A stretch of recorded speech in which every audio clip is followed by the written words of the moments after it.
"I like your purple hair," said Max. "It was black last time I saw you." Nasty Smith-Jones combed her spiky bangs with her fingers. "Yours was black too, in Spain, remember?" She peered at Max's thick reddish hair. "There's still some bits that haven't quite washed out."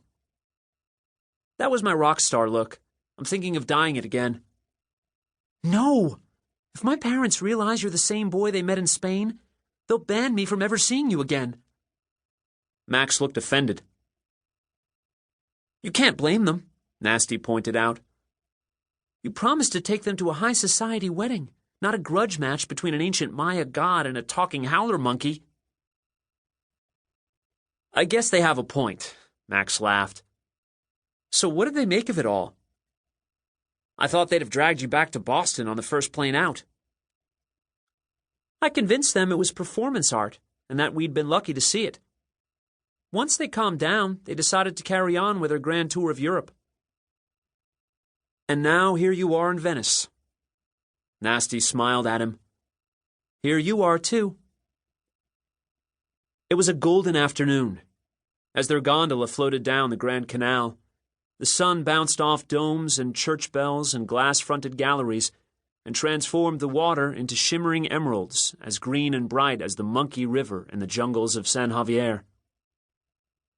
Nasty stuck out her tongue at some children on a bridge as the gondola glided underneath. "Bummer that you've just arrived and I'm flying home tonight. It would have been fun to hang out."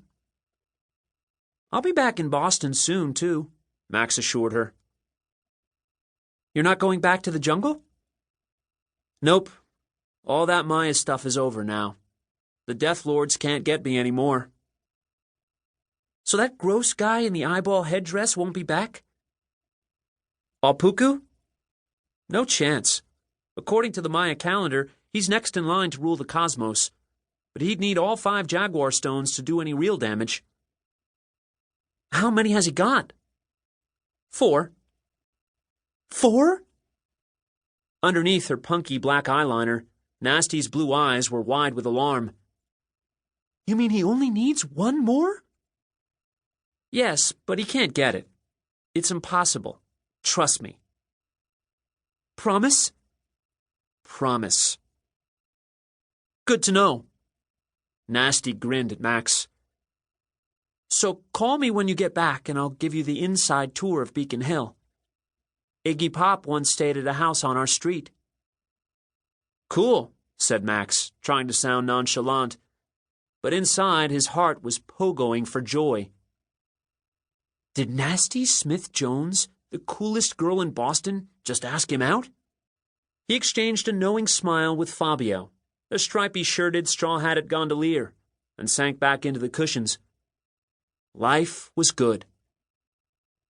His quest was over, and he was finally free of the Maya and the Jaguar stones and the 12 Lords of Death.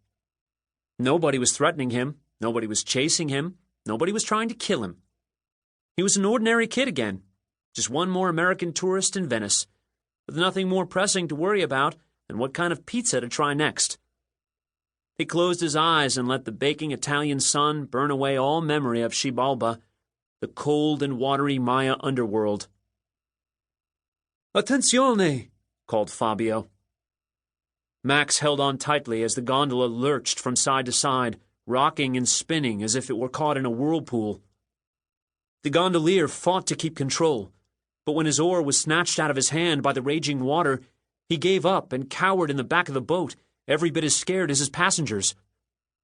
Max, Nasty, and Fabio screamed as the gondola was pitched upward. Aware that what goes up must come down, Max braced himself for a splash landing. But the boat just hung in midair.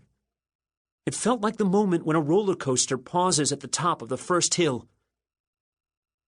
Peering cautiously over the side, Max saw that the whole Grand Canal was watching them. All the boats below them had stopped in midstream, their crews and passengers frozen in surprise and horror. They seemed to be transfixed by something underneath the gondola, but Max didn't dare lean out farther to see what it was. "What's happening?" he called back to Fabio. "Non lo so," cried the terrified boatman. "I don't know.